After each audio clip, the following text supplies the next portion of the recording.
the young and the restless spoilers. Welcome back to our channel, besties. Today is a beautiful day, but honestly, the weather outside is completely irrelevant because the climate inside my brain is a Category 5 hurricane of pure, unadulterated drama. We have so much ground to cover, and my sanity is hanging by a literal thread. So let us just dive right into the absolute madness right now. You guys, I am deceased. Stop what you are doing. I am literally shaking. Wait, we need to talk about this now because I cannot even process the absolute cinematic mayhem that just unfolded on my screen. I am genuinely unwell. I am physically vibrating from the sheer audacity of what just happened. And if I do not get this out of my system immediately, I am going to spontaneously combust. We are not just watching this show anymore. We are invested, we are trapped in the narrative, and I am personally victimized by the writers right now. Let me just set the scene for you because I was mid-skincare and smeared charcoal mask all over the rug when this happened. Literally had to yeet my phone across the room because my brain could not comprehend the visual information it was receiving. I was just sitting there trying to have a peaceful self-care moment, and then bam, we are thrown into the absolute darkest, most unhinged timeline imaginable. Send help. My soul has actually left my body. Okay, wait. Backtrack for a second. I missed a step. We need to talk about the absolute dingy, disgusting, fluorescent lit nightmare that is Nick Newman's motel room. The aesthetic choices here are straight up offensive to my eyeballs. The flickering neon sign outside the window, the peeling wallpaper that looks like it has witnessed a century of bad decisions, and don't even get me started on the vibes. It is giving major horror movie realness, and I am genuinely terrified.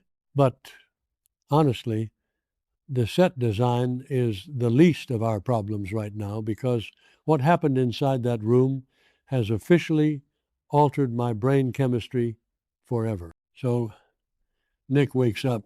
Our former golden boy, the man who is supposed to be the moral compass of the Newman family, is waking up in this absolute dump after a drug-fueled bender with his neighbor Marie. And bestie, be for real, right now. We all knew this was going to end badly, but nothing, and I mean nothing, could have prepared me for the sheer terror of this scene. Nick rolls over, his brain probably feeling like a scrambled egg, and he looks at Marie. And you guys, she is not moving. I'm literally hyperventilating right now just thinking about it. Marie is unconscious.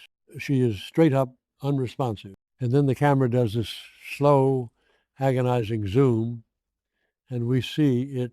She is foaming at the mouth, foaming at the mouth. I screamed. I legitimately screamed out loud in my living room. She is completely devoid of any signs of life. The lighting in the room is casting these sickly green and yellow shadows over her face, making her look like an actual corpse.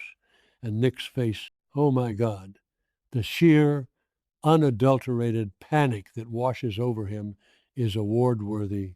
Nick is basically having a full-blown panic attack, and honestly, same. He scrambles for his phone. His hands are shaking so badly he can barely unlock the screen, and he dials 911, which, okay, logical first step, right? You see a dead body, you call the authorities.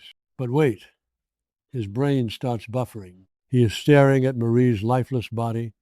He is looking at the drugs scattered all over the cheap motel nightstand, and the reality of his situation hits him like a freight train. If the cops come, he is done. He is going to prison.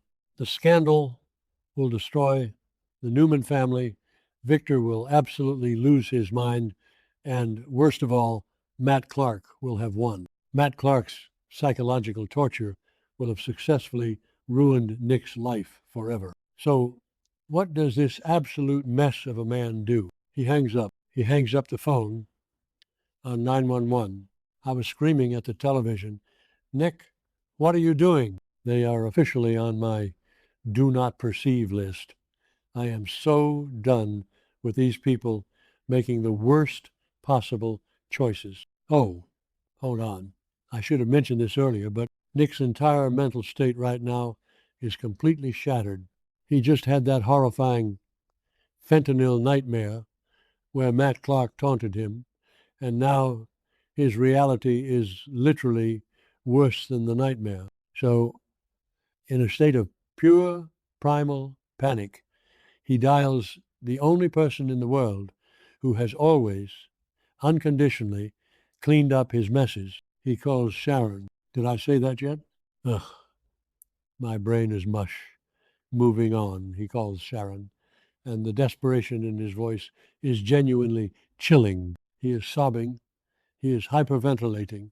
He is begging her to come. And Sharon, bless her deeply traumatized heart, drops everything and flies to that motel like a bat out of hell. I mean, the loyalty is unmatched. But also, girl, run away. Change your number. Flee the state. When Sharon bursts through that motel room door, the energy shifts into pure cinematic chaos. She takes one look at Marie's lifeless body on the bed, one look at Nick, who is practically vibrating out of his skin in the corner, and you can literally see the exact moment Sharon's moral compass completely shatters into a million pieces. She doesn't even hesitate. She doesn't call the cops either. She just goes straight into survival mode. And it is honestly so unhinged. They start arguing, but it's this frantic, hushed, panicked whispering because they are terrified someone in the next room is going to hear them. Nick is spiraling, saying his life is over, saying he is going to jail for manslaughter. And Sharon, sweet, maternal, protective Sharon, looks him dead in the eye and says they are not going to let that happen. She tells him that if they call the cops, everything disappears. His freedom, his family, his life. So they have to make Marie disappear instead. I am literally shaking. They decide to cover up a dead body. Bestie, this is not a drill. They are crossing a line that you cannot uncross. They find this massive, heavy-duty bag. I don't even know where they got it. Maybe Nick had a tarp in his truck, or they ripped the mattress cover off. My brain was too busy exploding to process the logistics, but they basically create a makeshift body bag right there in the middle of the room. The physical toll of this scene is just, it is a lot. Watching Nick and Sharon, these two legacy characters who have survived so much, physically lifting the lifeless body of this woman and shoving her into a bag. It is gruesome, it is dark, and it is straight up psychological horror. They zip it up or tie it up, whatever, and the silence in that room is deafening. The only sound is their ragged breathing and the hum of that stupid neon sign outside. Wait, I'm glitching. Okay, back to the main event. They have to get the body out of the motel. The paranoia is off the charts. Every time a floorboard creaks, every time a car drives by outside, Nick looks like he is going to have a heart attack. They drag this heavy, dead weight out the door, constantly looking over their shoulders, terrified that Matt Clark is lurking in the shadows watching them.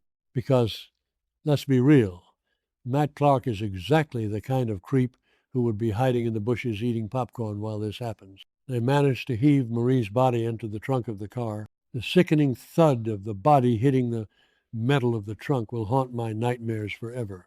Nick slams the trunk shut, and they just stand there for a second, panting, looking at each other. The realization of what they have just done is hanging in the air like a thick fog. Sharon is now an accomplice. She is an accessory after the fact to a drug-related death and the concealment of a corpse. The drive into the woods is a masterclass in tension. The camera angles are all tight and claustrophobic inside the car. Nick is gripping the steering wheel so hard his knuckles are white, his eyes darting to the rear view mirror every 2 seconds. Sharon is staring blankly out the window into the pitch black night, probably replaying every single life choice that led her to this exact moment. The silence in that car is so heavy you could cut it with a knife, which is honestly so unhinged because they are literally driving a dead body into the wilderness. They find a spot deep in the woods, far away from the road, far away from civilization. And then the digging begins. You guys, the digging scene is going to be burned into my retinas for the rest of eternity. The lighting is just this harsh, cold moonlight filtering through the trees. The only sound is the rhythmic, sickening crunch of the shovel hitting the dirt. Nick is digging like a man possessed. He is sweating. He is crying. His clothes are covered in mud and grime, and Sharon is right there with him. She is digging too, her hands getting blistered, dirt under her fingernails. They are digging a hole so deep it feels like they are trying to dig straight down to hell, which is honestly fitting because that is exactly where their souls are heading right now. I'm calling it the villain arc is about to go nuclear. You cannot bury a body in the woods and just go back to your normal life. You just can't. The psychological damage this is going to inflict on both of them is going to be astronomical. Every time they close their eyes, they're going to see Marie foaming at the mouth. Every time they hear a siren, they're going to think the cops have found the grave. They finally finish the hole, and they drag the body bag over to the edge. They push it in, and the sound of it hitting the bottom of the grave is just, I cannot even talk about it without feeling sick. They start shoveling the dirt back in, covering up their sins, burying the evidence of Nick's absolute rock bottom. With every shovelful of dirt, you can see a piece of their humanity just dying. Sharon is completely compromised now. She has tied her fate to Nick's in the most toxic, illegal, and destructive way possible. If this comes to light, she is going to prison right alongside him. She is going to lose Noah. She is going to lose Mariah. She is going to lose everything. And for what? To protect a man who couldn't even stay in rehab for 24 hours? Bestie, be for real right now. This is the worst decision she has ever made in her entire life. And don't even get me started on Victor Newman. When Victor finds out about this, because let's be honest, Victor Newman finds out about everything, he is going to unleash a level of wrath that Genoa City has never seen before. He is going to lose his absolute mind. He will probably try to frame Matt Clark for the murder, which honestly would be iconic, but also so messy, manifesting a total dumpster fire by the next update, because there is no way this stays buried, figuratively and literally. Someone is going to find that grave, maybe a hiker, maybe a dog, maybe Matt Clark himself. The stakes are so high right now, I feel like I am watching a prestige HBO drama, not a daytime soap. The writers have completely taken the brakes off this storyline, and we are hurtling towards a cliff at 100 miles an hour. I legitimately need to go lie down. I need to drink a gallon of water and stare at a blank wall for 3 hours to decompress from this. Nick and Sharon have officially crossed the point of no return. They are murderers in the eyes of the law now, or at least accessories, and I am physically unwell over it. I am screaming into my pillow as soon as I turn this camera off. Thank you for letting me vent, besties, because if I had to hold this tea in for one more second, my brain would have actually exploded. Stay safe out there, and remember, if your ex calls you from a dingy motel with a dead body, let it go to voicemail.